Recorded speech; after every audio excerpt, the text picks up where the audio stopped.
All right, Las Vegas, welcome to the world famous radio shopping show. We got a great interview coming up. We're going to be talking to two beautiful young ladies, and then we're also going to be talking to the director of the Juneteenth, Nevada. So we have a lot to talk about, a lot to get into. Like I said, this is it's going to be a first for me interviewing the team pageant winner and also the runner-up. So we'll be talking with both of them. I told them don't be nervous. There's nothing to be nervous about. It's just like having a conversation on the phone. You're talking to somebody. Only thing is now hundreds of thousands of people are listening, but the thing is they can't. They're not in the studio with us, so it's just us three and us four. So let's start to the left. Let's start. And it was MarQue, right? Yes, MarQue Munday. All right, MarQue. Tell everybody a little bit about what you do and a little bit about your position and this Juneteenth pageant. Yes. Well, I'm MarQue Munday, and I'm the director for the Miss Juneteenth Nevada Scholarship Program. It's for our young ladies 14 to 19, and what I do is open up opportunities for them to learn their Black history, learn about Juneteenth, and also help them to reach their goals, dreams, aspirations, and desires, giving them mentorship programs, leadership programs, and opportunities to practice these things so that they can get into the world and win, be successful. I mean, that's amazing. And how long have you been a part of this, and how long has it, been around So, here in Nevada? Juneteenth Nevada has been here for 20 years. This is our 20-year anniversary. However, the pageant or the scholarship program has been around now 5 years, and I've been a part of it for the last 3 years. Okay, that's wonderful. Well, thank you. And so, what is your role? What are you responsible? I see you brought the ladies came here with you, so yes. you So probably do a lot of kind of media things with them as well. Absolutely. As the director, I open up opportunities, and I have a team of women that work with me as well to help out. And that's how, of course, we got the contact with you. Yes. And so those are our Juneteenth Legacy Council sisters. There are 8 or 9 of them besides myself. But what I specifically do is I recruit in the Valley area, so the Las Vegas Valley area, looking for our young ladies 14 to 19 that would like to know more about their Black history, and as well open up opportunities. Oh, well, that's wonderful.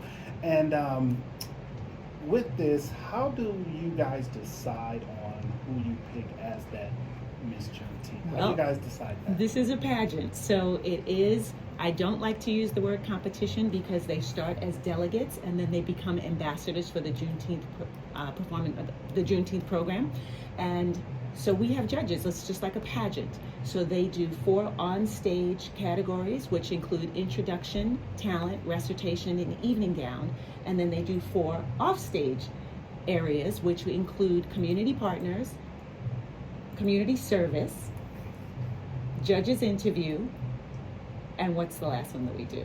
The essay. The essay, exactly.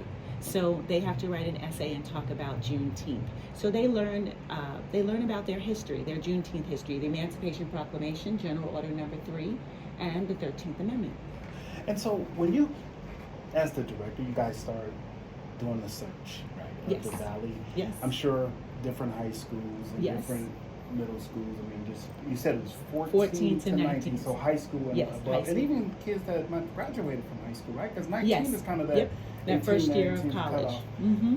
And so, how do you decide when you start? Do they have to submit, like she said, an essay? Do they have to, in order to be in the finalists or the top? Well, out of those 8 categories that they're doing, they're judged on each one of those. And I don't do the judging. There are actually 3 judges panel that goes through. But yes, the criteria is that they make sure that those requirements are in. So the off-stage categories, those requirements need to be in by the time they hit the stage. Or else basically your point system starts lower than it could. Yeah. Yeah. And how many people are actually in the pool when you guys first started, and how many do you guys narrow it down to? So right now we have 6 delegates for this year. I believe, Charlie, last year when you were doing it, we had 5 that were in the Valley, right? I feel we had more than 5. Well, we might have started with 7, but we narrowed it down, and then we ended up with 4 that participated through the year. It is a 1-year commitment, and so from the time they take their crown in June, they will stay once during the month. Each month we have different events that we do and different opportunities for them to participate in. Okay, so as we speak, and as we kind of already threw it to her a little bit, so Charlee is the reigning. She is holding the crown Yes. now, and she'll have that. When does she have to pass that crown over? When does that start, Charlee? I will pass my crown over in June to Okay. the next Miss Juneteenth Nevada. Okay, so you'll be on stage, I will. right? And then as they crown, you'll be able to put the crown on. Okay, are you excited about that? Are you ready to give up the crown? I'm excited, yes, but like, it'll definitely be a sad moment Yeah. for me, yes. Well, tell everybody a little bit about you because you are the reigning. Yes. My name is Pageant Charlee winner. Hadley, and I am Miss Juneteenth Nevada for years 2024 through 2025. I attend Centennial High School. I'm 16 years old, and I love sports. All right. Yeah. Me too. Yeah. Which sports do you like? I run track. Okay, Yes. there you go. For Centennial High School, that's wonderful. So have you been running track for most of your life?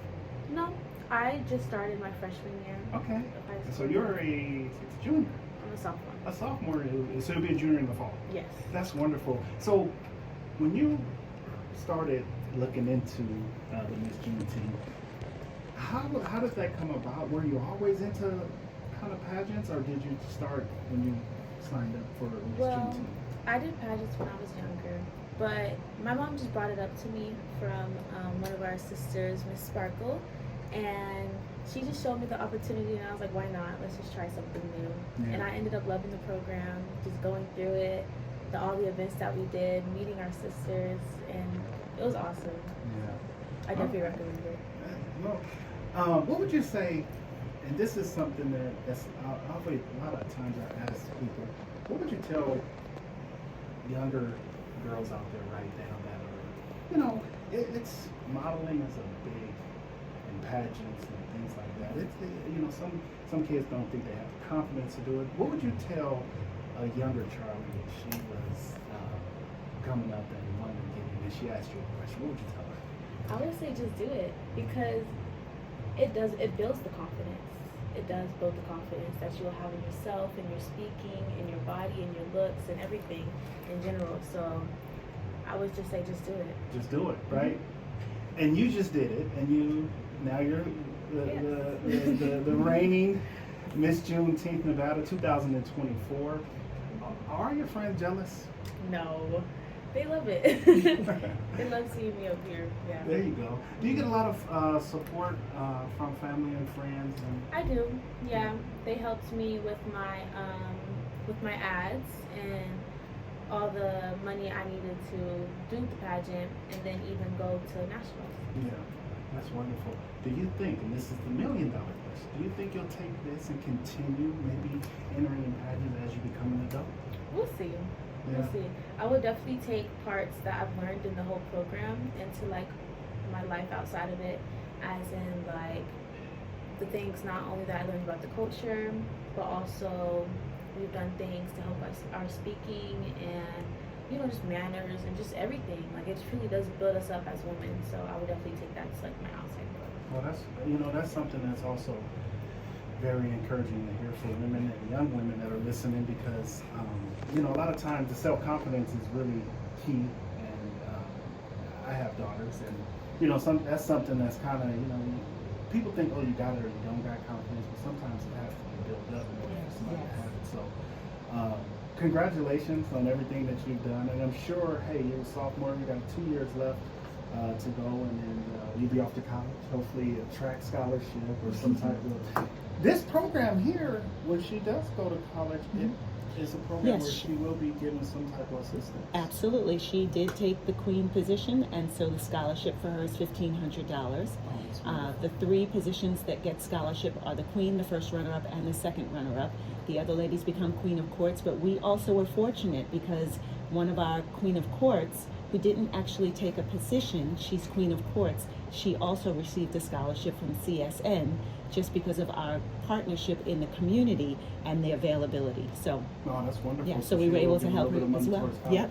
Do you already have ideas of where you may want to go? Or because let me tell you this, all my kids did, by the grace of God, went to college and graduated from college. My daughter actually played soccer in college and at Iowa State, and big shout out to her.